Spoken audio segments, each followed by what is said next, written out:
El día de hoy vamos a tocar un tema muy frecuente que es el trabajo de parto pretérmino o la amenaza de parto pretérmino. La amenaza de parto pretérmino y el trabajo de parto pretérmino son un punto frecuente de preguntas en los exámenes, tanto Ceneval como de residencias médicas. Y aquí, bueno, valdría la pena comentar que hay varios tipos de preguntas en este grupo de exámenes, en los cuales algunas preguntas son fáciles y que todo el mundo lo vamos a poder contestar, otras preguntas son más complicadas o difíciles, pero hay algunas preguntas que francamente son imposibles de contestar o que pueden tener dos o tres opciones. De ahí que ese tipo de preguntas, pues una sugerencia es que siempre contesten la misma opción independientemente de la pregunta cuando no conozcan su respuesta. Por ejemplo, si yo a una pregunta de esas imposibles no le encuentro la respuesta, no vale la pena perder tiempo en ese tipo de preguntas. Mejor contestaré siempre B o siempre C o siempre D, pero siempre la misma opción en todas y eso aumenta las probabilidades. Esto no es totalmente cierto en la actualidad, dado que los programas computarizados que se presentan ahora para la realización de exámenes, sobre todo cuando son en línea, nos permite mezclar las respuestas y entonces algunos tendrán la respuesta correcta como A, otros la tendrán como B, otros la tendrán como C o otros la tendrán como D a la misma pregunta. Y entonces eso disminuye esa posibilidad de atinar a la respuesta correcta, sin embargo no es una mala práctica. Eh, Cuando hablamos de amenaza y trabajo de parto pretérmino, estamos hablando de una de las patologías o de los diagnósticos más frecuentes que se van a ver en ginecobstetricia, tanto en la medicina privada como en la medicina pública, tanto en países de primer mundo como en países en desarrollo. Esas patologías las podríamos básicamente dividir en dos grupos, lo que serían los partos, cesáreas y abortos, que es el diagnóstico más frecuente en cualquier hospital, y el segundo, el grupo de las patologías, en donde serían 5 las más frecuentes. La que vamos a tocar, la amenaza y trabajo de parto pretérmino, la ruptura de membranas, la diabetes gestacional, la preeclampsia-eclampsia y las infecciones de vías urinarias. Para definir amenaza y trabajo de parto pretérmino, se va a considerar como un parto pretérmino cualquier nacimiento que ocurra por debajo de las 37 semanas. Esto es decir, menos de 259 días a partir del primer día de la última menstruación. Hay un concepto que crea un poco de conflicto, que es cuando inicia ese parto pretérmino. Hay autores, la mayoría de la literatura americana, sajona, habla de que el parto pretérmino inicia a partir de la semana 20 y hasta la 36.6, y en muchos lugares de Latinoamérica hacemos una división de 20 semanas a 28 semanas como parto inmaduro y de 28 semanas a 36.6 como parto prematuro o pretérmino. ¿Qué importancia tiene ello? Bueno, pues básicamente es en cuestión de los recursos con los que se cuentan en los países avanzados y de la morbimortalidad que hay para ese recién nacido. Por debajo de las 26 semanas en nuestro medio el pronóstico no es muy bueno, mientras que en países avanzados reportan excelentes tasas de supervivencias en fetos aún por debajo de las 26, 24, 23 semanas. Para nosotros, a partir de la 26ª, el pronóstico puede ser bueno, y entonces por eso dividirlo como inmaduro de las 20 a 28 y prematuro o pretérmino de las 28 a las 36.6. Pero para fines conceptuales generales, desde las 20 hasta las 36.6, se podría considerar como un parto pretérmino. Y hay diferencia en lo que es una amenaza de parto pretérmino y un trabajo de parto pretérmino. La amenaza de parto pretérmino va a ser aquella paciente que presente contracciones uterinas regulares o irregulares. Y aquí hay que hacer una pausa porque crea mucha confusión cuando uno pregunta entre los residentes, entre los estudiantes, la diferencia y muchas veces no la saben. Un trabajo de parto establecido o un trabajo de parto como tal es cuando una paciente presenta de 2 a 5 contracciones de 20 a 60 segundos en 10 minutos. En ese momento podemos decir que un trabajo de parto ya está echado a andar, ya está establecido, y que eso va a llevar directamente a modificaciones cervicales y a un nacimiento. En cambio, cuando hablamos de una amenaza de parto pretérmino, la mayoría de las veces hay la presencia de una actividad regular o irregular. Y vamos a llamar actividad regular cuando la paciente presenta al menos una contracción en 10 minutos o 5 en una hora. Cuando una paciente presenta una actividad regular, una en 10 minutos o 5 en una hora, puede también modificar el cervix. Y muchas veces en embarazos pretérmino, nosotros no hacemos caso a la presencia de una sola contracción y decimos, no, váyase, repose, tome agua. Y eso es un error, porque en pacientes, generalmente en las multíparas, una sola contracción en 10 minutos podrá ser capaz de modificar el cervix y terminar en un parto prematuro. Entonces, podemos decir que es regular la actividad, que hay que prestarle atención si hay una contracción en 10 minutos o cada 10 minutos y 5 en una hora.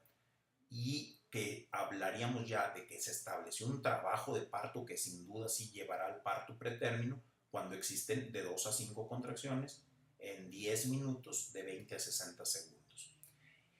En cambio, en el trabajo de parto pretérmino, la actividad siempre es regular, ¿sí? Los dos, hay un embarazo por debajo de las 37 semanas. Una característica es que la amenaza de parto pretérmino no tiene modificaciones cervicales, o si las tiene, la dilatación es menor a 2 centímetros o menos de 80% de borramiento. En cambio, cuando ya lo debemos considerar un trabajo de parto prematuro y por lo tanto mayor riesgo de un nacimiento en esta edad gestacional, es cuando ya hay modificaciones cervicales que son mayores a 2 centímetros de dilatación o borramiento mayor del 80%. Y las dos pueden tener síntomas inespecíficos como pesantez pélvica, ellas lo refieren como presión en la pelvis, como dolor lumbar, como mayor secreción vaginal, algún poco de manchado o sangrado escaso, y que muchas veces también puede haber sensación de orinar o de defecar por la presión que está haciendo la presentación. El trabajo de parto pretérmino, como comentábamos al inicio, es una de las patologías más frecuentes que se va a presentar en 10 a 15% de todos los embarazos. Y un punto relevante en esto es que es la causa de 75 a 90% de las muertes neonatales, excluyendo aquellos con malformaciones. Por lo tanto, es una causa muy importante de mortalidad, pero también de morbilidad. Es una causa frecuente de secuelas en el bebé. A mayor prematurez o a más inmaduro el feto, presentará con mayor frecuencia secuelas, entre las que podemos contar sordera, ceguera, dependencia de oxígeno, hipoplasia pulmonar, parálisis cerebral infantil, ictericia, enterocolitis necrosante, entre otras. También la prematurez es una causa frecuente de productos de bajo peso. Esto va en relación a menor edad gestacional, menor peso, y lo cual tiene también un pronóstico adverso en el recién nacido. La fisiopatología del trabajo de parto es desconocida, no se sabe qué ocasiona el trabajo de parto. Posiblemente está relacionada a prostaglandinas, como vamos a ver un poco más adelante, pero este desencadenamiento de ese trabajo de parto no se tiene una etiología conocida como en muchas otras patologías. Algo que es de sorprender es que en los últimos 50 años la tasa de partos prematuros sigue siendo la misma de ahora, 10 a 15%. ¿Qué es lo que ha mejorado? Pues el pronóstico fetal, porque han mejorado las unidades de cuidados intensivos neonatales, la sobrevivencia de los productos es mejor, la presencia de secuelas es menor, pero no deja de haber el mismo número de partos prematuros que lo que se tenía hace 5 décadas. Hay muchas terapias, hay muchos tratamientos para el trabajo o la amenaza de parto pretérmino, sin embargo, ninguno ha demostrado una efectividad o un resultado que sea alentador. En la mayoría de los casos, como comentábamos, se desconoce qué es lo que ocasiona un parto pretérmino, pero podríamos hablar de 4 problemas obstétricos como la causa principal. Uno sería el trabajo de parto pretérmino. Como comentamos hace 2 o 3 diapositivas, la amenaza de parto pretérmino puede tener una actividad irregular y que no modifique el cuello, pero el trabajo de parto pretérmino, es decir, desde una contracción en 10 minutos o 5 en una hora, o ya un trabajo de parto establecido con 2 a 5 contracciones en 10 minutos de 20 a 60 segundos, sí pueden modificar el cérvix y finalmente terminar en un parto prematuro. El segundo sería la ruptura prematura de membranas. Otro sería complicaciones médicas u obstétricas, como sería la hipertensión, la diabetes, las enfermedades autoinmunes y otro grupo de patologías. Y finalmente lo que sería el sufrimiento o la muerte fetal. Entre los factores de riesgo, que esto quiero hacer mucho énfasis en estas siguientes diapositivas, porque los exámenes generalmente preguntan sobre esto, sobre los factores de riesgo y los factores que puedan contribuir a una prevención del problema. El bajo nivel socioeconómico es sin duda una de las principales causas de partos pretérminos. Si ponemos el por qué, muchas de las pacientes con bajos ingresos o con baja educación no acuden a un control prenatal temprano, no detectan en forma correcta las complicaciones del embarazo, no se realizan estudios de gabinete o de laboratorio que nos adviertan acerca de los problemas, no llevan un control prenatal correcto, no toman vitaminas, etc. La raza no blanca está demostrado que hay el doble de riesgo de parto prematuro en la raza negra que en la raza blanca o que en los hispanos. La edad materna en ambos polos de la edad reproductiva, en mujeres menores de 18 años o en mujeres añosas mayor de 35 o 40 años, hay mayor probabilidad de un parto pretérmino. Cuando la mamá tuvo bajo peso al iniciar el embarazo, se habla que menos de 48 kilos aumentaría el riesgo de un parto prematuro. Cuando son embarazos múltiples, bueno, pues esto es lógico, mayor sobredistensión uterina, hay mayor probabilidad de inicio de trabajo o de contracciones antes del término de la gestación. Y a mayor número de fetos, pues mayor probabilidad. Esto es, un embarazo gemelar tendrá más riesgo de un parto pretérmino que un embarazo único, el triple más que el doble, el cuádruple más que el triple y así sucesivamente. Y la causa principal, y esta es una pregunta repetitiva en los exámenes, es la causa principal o el factor de riesgo principal para un parto pretérmino es el antecedente de parto pretérmino previo. Si bien decíamos que teníamos un riesgo de 10 a 15%, la mujer que ya tuvo un parto pretérmino tiene 40% de riesgo de un nuevo parto pretérmino. Entonces, insisto, una pregunta que se ha presentado a través de los años en los diferentes exámenes es: el principal factor de riesgo de parto pretérmino es el antecedente de otro parto pretérmino que incrementa hasta 40% la posibilidad. Otros factores de riesgo: aquella paciente que ha tenido abortos repetidos o abortos en el segundo trimestre, pues haría pensar en una insuficiencia ísmico-cervical o una insuficiencia cervical, sobre todo a mayor edad gestacional de ese aborto. Una paciente que tiene abortos cercanos a las 18, 20 semanas o 19 semanas hace pensar más en un problema de este tipo, en una insuficiencia, que una paciente que tiene un aborto a la 8ª o 9ª semana, en donde son las edades habituales de los abortos. Ciertos hábitos y costumbres maternas incrementan el riesgo de parto prematuro, entre ellas la actividad física excesiva. Hay artículos que refieren que cuando una mujer está de pie por más de 8 horas o que tiene jornadas de más de 8 horas de trabajo, tiene mayor riesgo de parto prematuro. El uso del alcohol, de drogas como la cocaína, del cigarro, pueden también incrementar el riesgo de parto pretérmino. La actividad sexual es un tema de controversia. Hay quienes sí aceptan que pudiera ser un factor de riesgo, hay quienes no lo consideran un factor de riesgo, y esto lo han relacionado a la presencia de prostaglandinas que pudieran iniciar contractilidad uterina. Sin embargo, no es algo de tomar mucho en atención. Por el contrario, la infección sí se considera uno de los principales factores de riesgo, y en la actualidad el más estudiado como una causa de parto pretérmino. Se ha visto que muchas de las pacientes que tienen un parto prematuro tienen colonizada la cavidad amniótica con bacterias o bien que existen la presencia de infecciones que llevan a la generación de prostaglandinas, las prostaglandinas a contractilidad uterina, la contractilidad uterina a borramiento y dilatación cervical y finalmente a un parto pretérmino. ¿Cuáles infecciones se han asociado con parto prematuro? Bueno, la corioamnionitis sería una, las infecciones cérvico-vaginales, infecciones urinarias, que son las que frecuentemente vemos en nuestro medio.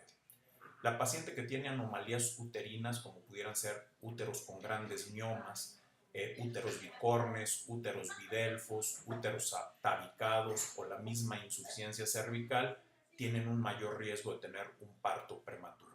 Cuando el feto presenta malformaciones o anomalías fetales, inicia un trabajo de parto pretérmino, cuya explicación pudiera estar en los diferentes niveles o en la caída de ciertos niveles hormonales que pudieran ser normales. Y hasta 25% de las pacientes van a caer, como en toda patología, en el grupo de idiopática. Siempre se le va a llamar idiopática cuando no se conoce una causa y hay un porcentaje alto, como comentaba, 25% de pacientes, en donde no vamos a encontrar una justificación o una causa de ese parto prematuro. El trabajo de parto pretérmino también tiene como factores de riesgo la cirugía abdominal.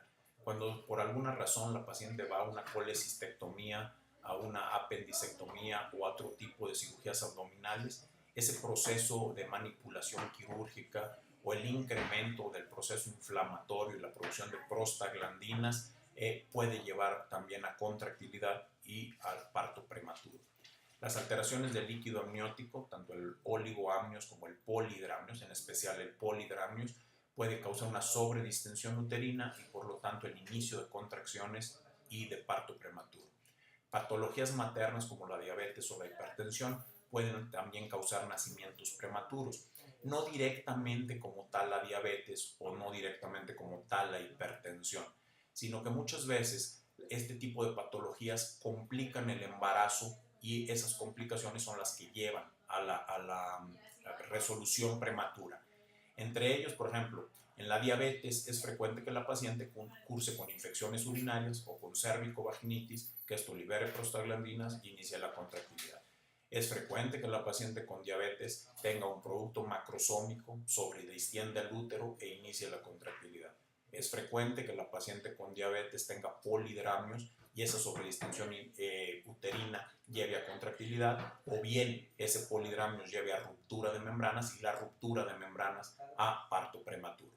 En el caso de la hipertensión, es común que el feto pueda cursar con oligoamnios, con restricción de crecimiento intrauterino, que compromete el bienestar fetal y obliga a la interrupción del embarazo, o 30% de las pacientes con hipertensión se complican con preeclampsia y por lo tanto muchas veces esa en su grado de severidad o con formas o figuras de severidad nos lleve a la interrupción del embarazo. Y otros como pudieran ser accidentes, choques automovilísticos, etcétera, que pudieran contribuir también con un porcentaje de esta patología.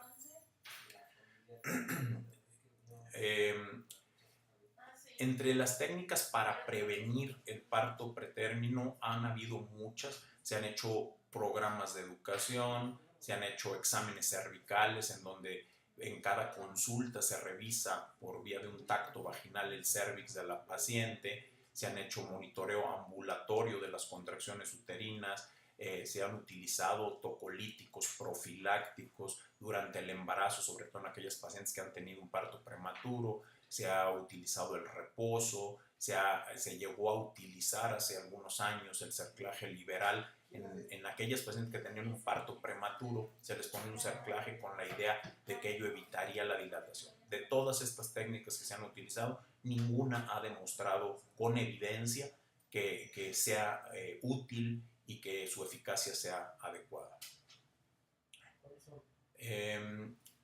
¿Cómo vamos a hacer el diagnóstico de parto o trabajo de parto pretérmino o amenaza de parto pretérmino? Primero, la paciente tendrá que tener menos de 36.6 semanas. Y aquí es importante comentar que tenemos que tener lo más posible una fecha adecuada o correcta de la edad gestacional. Porque muchas veces hay pacientes que dicen, no, es que yo tengo ya 8 meses, pero resulta que nosotros encontramos que el feto tiene 28 semanas. Muchas veces la edad gestacional es incierta y tenemos que tenerla corroborada tanto por ultrasonidos de primer trimestre o de segundo trimestre como por la fecha menstrual de la paciente y corroborarlo con un ultrasonido actual. Hay que diferenciar si es una amenaza de parto pretérmino o un trabajo de parto pretérmino. Y esto es importante porque la mayoría de las amenazas de parto pretérmino van a llegar a un término del embarazo. 50% de los trabajos de parto pretérmino llegan a término, en tanto 85% de las amenazas van a llegar a término. El resto de las amenazas de parto pretérmino pueden progresar a un trabajo de parto pretérmino y finalmente hasta el parto pretérmino. Hay factores predictivos muy útiles como la fibronectina o el que está más en boga en la actualidad, que es la longitud cervical, el ultrasonido. Un ultrasonido en una paciente que presente amenaza o trabajo de parto pretérmino, en donde el cuello mida menos de 2.5 centímetros de longitud, más aún si tiene modificaciones en donde esté dilatado o haya una tunelización de ese cuello, aumentará más el riesgo de un parto pretérmino. Y se considera que cuando una paciente inició con actividad y nosotros encontramos un cuello menor de 2.5 centímetros, peor si existe, como les decía, esa tunelización, esa dilatación del cuello, en las próximas 2 semanas podrá haberse resuelto de forma prematura ese embarazo. Por eso es importante en toda paciente con esta patología realizar un ultrasonido vaginal para dar un pronóstico y eso nos permita tomar opciones terapéuticas que vamos a ver adelante que mejoren el pronóstico fetal.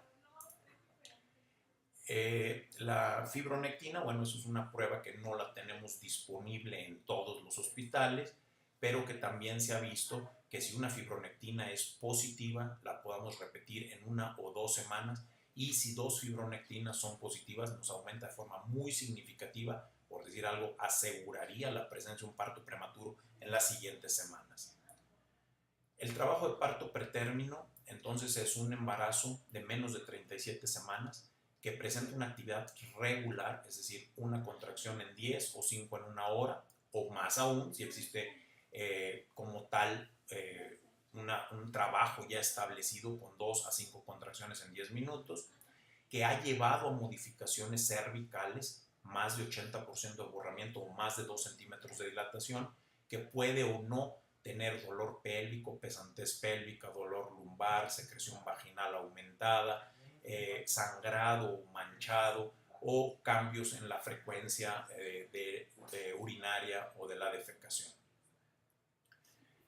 Debemos hacer una evaluación cuidadosa, como les comentaba, de la historia clínica, corroborar si la edad gestacional es correcta, hacer exámenes de laboratorio que nos descarten infecciones u otro tipo de patologías en la paciente, encontrar si hay factores que contribuyen a esto, como puede ser el ejercicio físico, como puede ser el uso de drogas, de alcohol, de cigarro, como puede ser anomalías de líquido amniótico, como puede ser traumatismos, desprendimientos en la placenta, malformaciones fetales, etc. Debemos de registrar con qué frecuencia se están presentando esas contracciones y establecer si se trata de una amenaza o de un trabajo de parto prematuro y identificar qué paciente es candidata a tratamiento, como podremos ver un poco más adelante. Debemos también documentar el bienestar fetal, como comentábamos hace unos momentos. Por ejemplo, un feto con anencefalia o con malformaciones graves frecuentemente inicia con trabajo de parto prematuro y no tendría ningún caso inhibir ese trabajo de parto, por lo cual siempre habrá que documentar el bienestar fetal. O bien aquel feto donde hay un desprendimiento de placenta o un prolapso de cordón o una ruptura de membranas, bueno, pues no tendría caso inhibir un trabajo de parto inmaduro o prematuro en ese tipo de complicaciones. El mantener a la paciente en reposo absoluto o parcial y sobrehidratar a la paciente no hay evidencia en la actualidad que demuestre su eficacia. Sin embargo, es una conducta que prácticamente en todos los hospitales y todos los ginecólogos hemos manejado, y no creo que porque no existe una evidencia contundente tengamos que abandonar esa práctica. Si buscamos una justificación para este tipo de conductas, bueno, el tener a la paciente en reposo, sin duda, el no tener ejercicio físico no incrementaría el movimiento de músculo liso y de músculo estriado, y por lo tanto también consumo de oxígeno y por lo tanto también deshidratación, que son factores que pueden contribuir a una contractilidad uterina. En el caso de la hidratación, la justificación que se tenía desde hace muchísimos años, de los 90s, 80s, de por qué utilizar líquidos, era porque esa sobrecarga de líquidos inhibe a nivel de la hipófisis la secreción de hormona antidiurética, que es en la misma zona en donde se produce la oxitocina. Y entonces, si nosotros inhibíamos la secreción de esa zona de la hipófisis, también se inhibía la secreción de oxitocina y por lo tanto la contractilidad. En la actualidad no se le hace caso a esto, y creo que mientras no existe una guía o una regla de evidencia que nos obligue a hacerlo, quedará a criterio del médico tratante. El uso de fármacos tocolíticos, por supuesto que va a detener las contracciones. La mayoría de la literatura actual demuestra que hay mucha efectividad en muchos de los tocolíticos para inhibir por 48 a 72 horas el trabajo de parto prematuro, no más. Entonces, en esas 48 a 72 horas nos permitirá a nosotros utilizar esteroides que mejoren la madurez pulmonar fetal, nos permitirá tratar infecciones que estén incrementando esa contractilidad y por lo tanto el riesgo de parto prematuro, nos permitirá hacer estudios de laboratorio, de gabinete, que corroboren el bienestar de la madre y del feto, y quizá en muchos de estos poder lograr que se prolongue el embarazo hasta por una semana o más.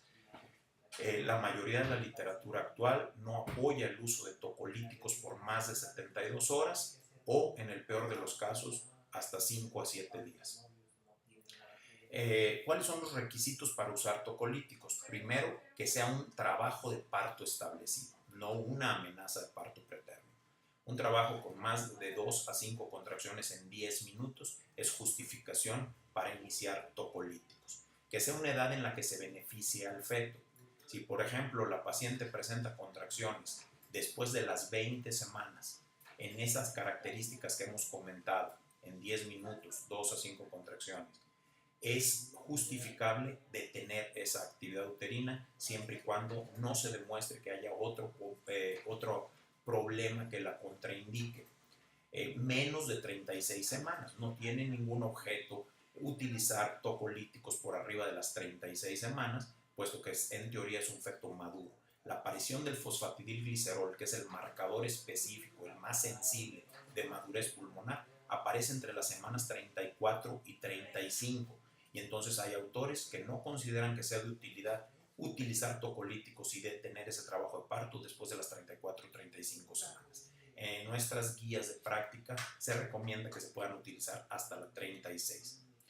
Otra vez, que no existan contraindicaciones fetales o maternas. Una paciente que tiene una preeclampsia severa, una paciente que tiene un edema agudo del pulmón, una paciente que tiene una ruptura de membranas, una paciente con una hipertensión severa no controlada, una coriomionitis, una dilatación avanzada de más de 3 o 4 centímetros, un feto con malformaciones, un prolapso de cordón, un desprendimiento prematuro de placenta, serían contraindicaciones a utilizar la presencia de tocolíticos.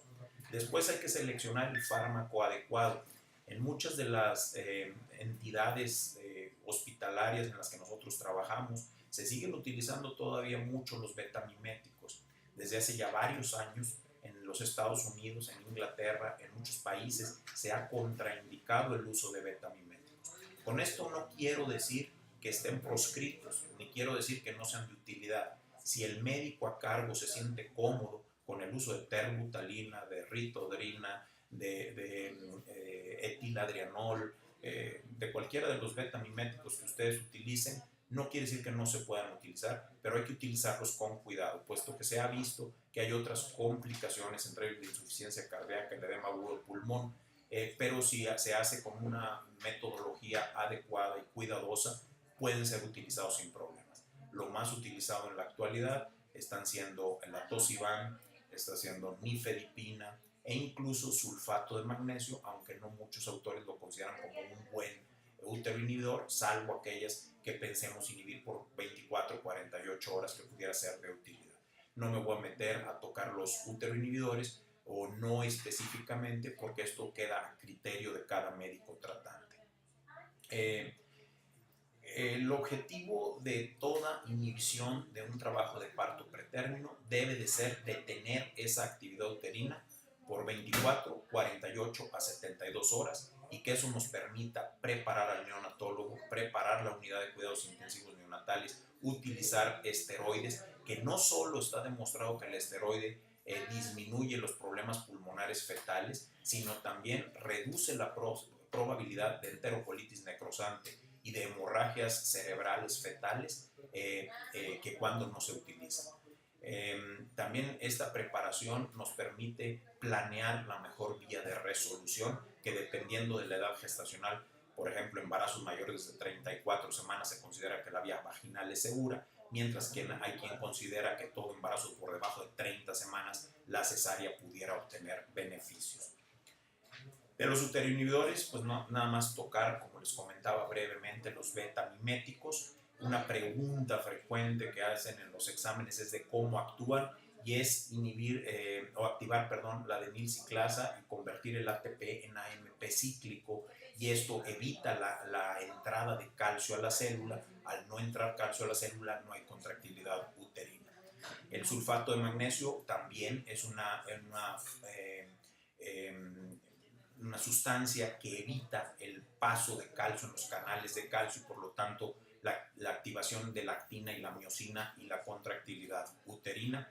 Quien quiera revisar a mayor detalle pueden enviarnos un correo, o bien pueden revisar las diapositivas con más calma y ver las referencias que estamos citando. Los inhibidores de prostaglandinas, esto es curioso, mucha gente les tiene miedo. El prototipo de útero inhibidor que se utilizó por décadas fue la indometacina. Podemos decir de la indometacina que es tal vez el más potente de los útero inhibidores, muy efectivo, que hay quienes lo seguimos utilizando, pero les podríamos decir que no se utilice en una forma inadecuada, que es cuando se asocia a problemas. Si ustedes utilizan la nifedipina en embarazos menores de 34 semanas, a dosis no mayores de 200 miligramos al día, por no más de 3 a 5 días máximo, y no en pacientes en donde el parto sea inminente, que no vaya a ocurrir en las siguientes 24 horas, es un efectivo uteroinhibidor, potente uteroinhibidor, y que seguramente detendrá la actividad uterina. El problema que se presenta con la indometacina es que hay un efecto de cierre prematuro del conducto arterioso en el bebé, el cual es reversible al suspender la indometacina, pero que también provoca oligoamnios, y que si se utiliza en fetos mayores de 34 semanas o que está próximo al nacimiento en las siguientes horas, se ha asociado enterocolitis necrosante y hemorragia cerebral fetal. La nifedipina es un método también muy seguro. Podemos utilizar hasta 20 miligramos en una dosis oral, y después podemos utilizar 20 miligramos cada 20 a 30 minutos hasta un máximo de 60 miligramos en una hora, y continuar con 10 miligramos cada 6 a 8 horas. Está disponible en la mayoría de las unidades, es relativamente seguro y sin tanto efecto colateral como varios de los otros uteroinhibidores. Podemos subir en nuestra página de Schoology artículos al respecto para que tenga interés en ello. Otros tratamientos, como les comentaba, el atosiban, que es un inhibidor competitivo de la oxitocina, se ha utilizado mucho en los últimos 10 años, parece ser efectivo, sin tantos efectos colaterales. ¿Cuál es el problema? Su costo, y que no lo tenemos disponible en muchas de las unidades. El sulfato de etiladrianol, que no es como tal un betamimético, que no se consigue tan fácil ya en la actualidad con el nombre comercial de Fortil, es un alfa-beta que en la descripción original de Schwartz nos decía que es un efecto paradójico, en donde en lugar de provocar como alfa, que es contracciones, a nivel del músculo uterino tenía ese efecto paradójico y se comportaba como un beta y por lo tanto inhibía contractilidad uterina. Es útil, no tiene tantos problemas y para quienes lo sepan utilizar o lo gusten utilizar, creo que sigue siendo una opción. La progesterona ha ganado cada vez más aceptación como una forma de prolongar el embarazo o de detener partos prematuros, sobre todo en edades gestacionales tempranas. No es una de las primeras opciones terapéuticas. El etanol, que ya no se utiliza como se utilizó en la década de los 80s o 90s, donde había inclusive preparaciones ya listas que se llamaba Beclicil con alcohol, que era un suero que ustedes ponían a la paciente que disminuía la contractilidad uterina. Y hay terapias adyuvantes que como ya mencionamos, como el esteroide. Hay quien utiliza fenobarbital y vitamina K, lo cual disminuye el riesgo de hemorragia cerebral fetal, sobre todo en embarazos demasiado inmaduros o prematuros tempranos. Eso se quedará obviamente a criterio del médico tratante. Hay contraindicaciones relativas, como comentábamos hace unos momentos, para inhibir un trabajo de parto, como sería la restricción del crecimiento intrauterino, la preeclampsia leve, anomalías fetales no graves, por ejemplo, o no letales. Un feto que tuviera un labio leporino, pues no sería una contraindicación a inhibir un trabajo de parto pretérmino. Cuando el sangrado vaginal es escaso y que puede venir de mismo cuello, o cuando la dilatación es mayor a 5 centímetros, 4 centímetros, dependiendo del autor que se revise, sería una contraindicación relativa. Pero hay contraindicaciones absolutas como las que mencionamos previamente: el sufrimiento fetal, la ruptura de membranas, la coriomiolitis, el prolapso de cordón, la preeclampsia. Cuando podemos demostrar que el feto está maduro, no tiene caso inhibirlo. Cuando hay una hemorragia severa, cuando la madre tiene una inestabilidad hemodinámica, sea porque tiene una patología como la preeclampsia o bien por la pérdida de sangre por la hemorragia que se ha presentado, o cuando hay anomalías fetales que son incompatibles con la vida. Con esto terminamos la plática de parto pretérmino. Esperamos sus comentarios, esperamos sus correos, sus aportaciones, que siempre nos van a enriquecer y nos permitirán mejorar estas pláticas. Y para quien tenga interés en algún tema en específico, nuestra página de Schoology sigue abierta, en donde pueden disponer de bibliografía que apoye lo que dijimos. Muchas gracias.